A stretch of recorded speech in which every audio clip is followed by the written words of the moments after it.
Now, let me get to one of the objections to the FairTax, because indeed, there were objections.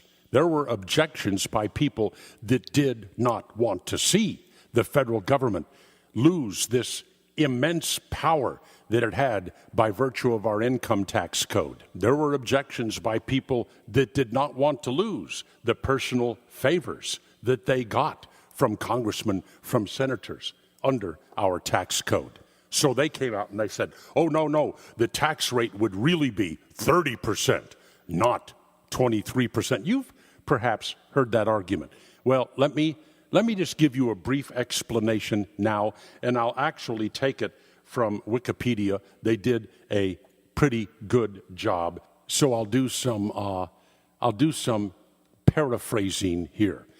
The taxes that the FairTax would replace: Medicare tax, Medicaid, Social Security, your income tax, those taxes are paid on an inclusive basis. In other words, the taxes that you pay are included in the base on which that tax is calculated. That's tax inclusive. If you make $100,000 a year and your tax rate is 25%, your income taxes will be calculated as 25% of the $100,000 you make, or $25,000. Now, traditionally, sales taxes in this country are imposed on the price of an item as it exists before the addition of the sales tax. That's called tax exclusive. In other words, the sales tax is not included in the price of an item as the income tax is included in your base salary. Tax exclusive.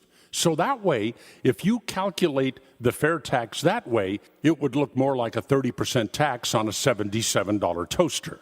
But the developers of the FairTax said, let's calculate the FairTax the exact same way we calculate all of the taxes that the FairTax is going to replace, on a tax-inclusive basis. No, that's not the way we traditionally calculate sales taxes, but we're replacing the income tax, the payroll tax, Social Security tax, Medicare tax with the FairTax. We're going to calculate them all the same way. The FairTax will be 23%. And since 22% on the average, 22% of the price of everything that you buy out there constitutes the embedded taxes that are in those goods and services under our current system. Those taxes come out, the price comes down, the sales tax, the FairTax is added to it. You're essentially paying the same for those goods and services after the FairTax as you were before. Capiche? And by the way, after Congressman John Linder and I wrote the original FairTax book, which I will remind you, debuted number 1 on the New York Times bestseller list, among all books, number 1. Well, after that, and we started seeing some of the arguments against the FairTax, okay? Some of the specious, weird arguments against the FairTax. John Linder and I wrote another book called FairTax The Truth, Answering the Critics. I believe that one came at number 2 on the bestseller list. But we addressed all of the objections to the FairTax in that book.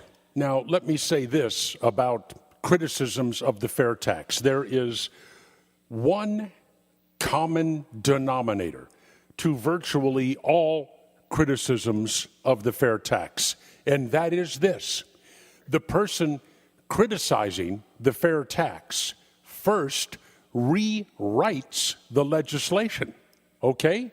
They say, well, this isn't going to work, so it'll have to be changed to that. And then this won't work, so it'll have to be changed to that.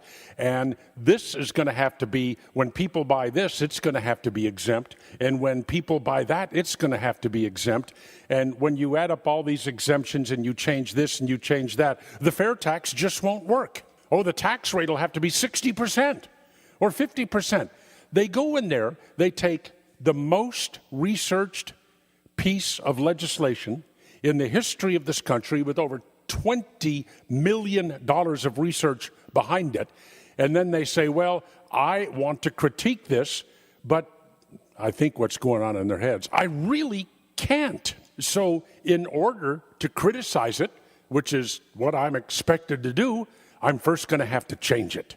I'm going to have to rewrite it. I'm going to have to change some of the provisions. And then I'll critique it in the form to which I changed it.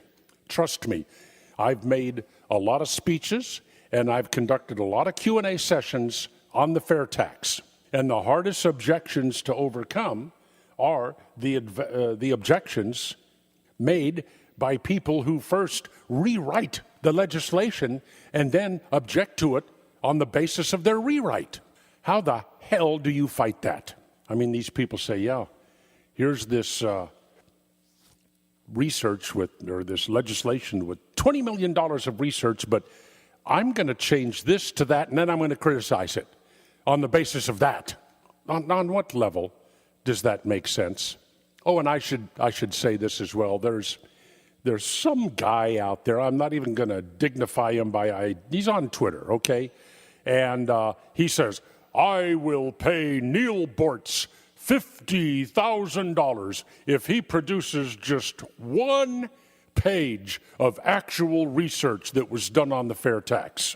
Look, you can go to fairtax.org and see thousands of pages of actual research that was done on the fair tax. But this is the nature of the criticism of this legislation, that you'd get some guy out there who will say, I will pay $50,000 if Neal Boortz can come up with just one page.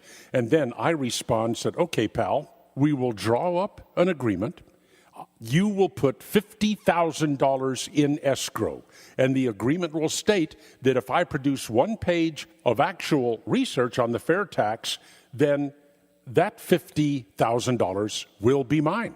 And all of a sudden, Mr. Film Critic or whatever he is, all of a sudden he's very quiet. No, he's not going to pay $50,000 into an escrow account based upon a legally binding document that puts that money in my pocket if I come up with one page of research. This is what we're facing. This is what we're facing with the fair tax.